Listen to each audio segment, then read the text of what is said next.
In this video, you are going to learn how to create a YouTube channel for your business or for a client that you're working for.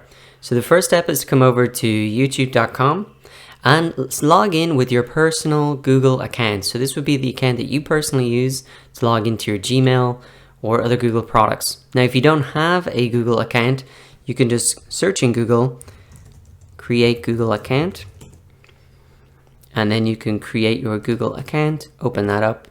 And you just fill in the steps there with your personal details. Now, you don't fill this in with your company details because you actually create the channel for your company here inside your personal account.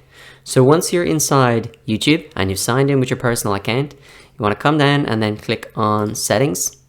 And down here, you want to click on see all my channels or create a new channel. Then you can click create a new channel. And then you just want to give your channel a name. So I will just put in YouTube demo, and then you just click create.